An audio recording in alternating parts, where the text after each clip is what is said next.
Eu nasci numa casa na vila de Santa Cruz da Ilha Graciosa e nesta casa havia lá dentes de baleia a servir de calço no peitoril das janelas.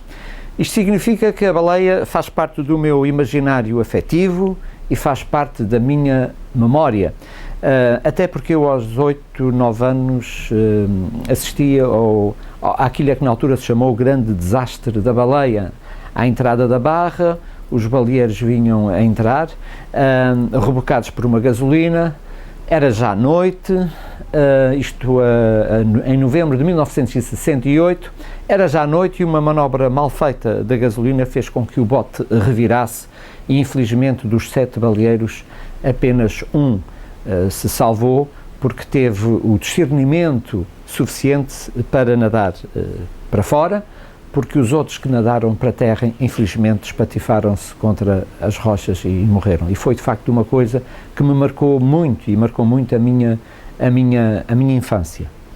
E, portanto, a baleia faz parte do meu imaginário. Vivo aqui no Faial há 33 anos, tenho ouvido muitas histórias sobre a baleia, mas há umas 3 ou 4 que eu não esqueço, e todas elas aconteceram na vizinha Ilha do Pico.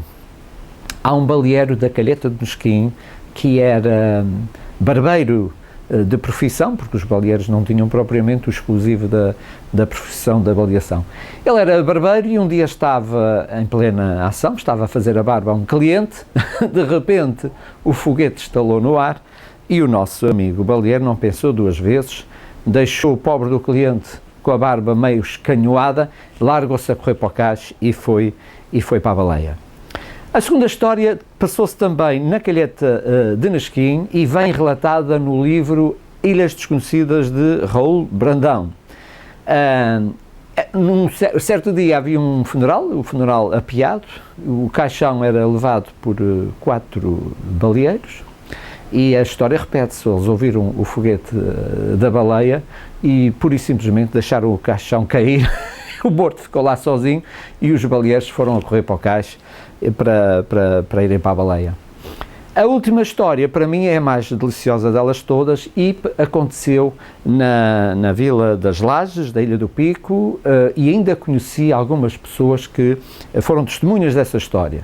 É um baleeiro que está em pleno dia do seu casamento, na igreja, estava lá o padre, estava a noiva, estavam os convidados, e, portanto, estavam a celebrar o seu casamento e pouco depois de terem trocado as alianças, há um bombão que rebenta no ar e o nosso baleeiro deixou a noiva completamente atónita, o padre completamente pasmado e os convidados de boca aberta, porque pura e simplesmente o nosso baleeiro largou-se a correr, igreja fora, e foi para o cais balear. E isto explica que os baleeiros deixavam tudo a meio, porque o primeiro a chegar à baleia tinha direito à baleia e tinha direito, àquilo que depois os adventos que daí poderiam obter.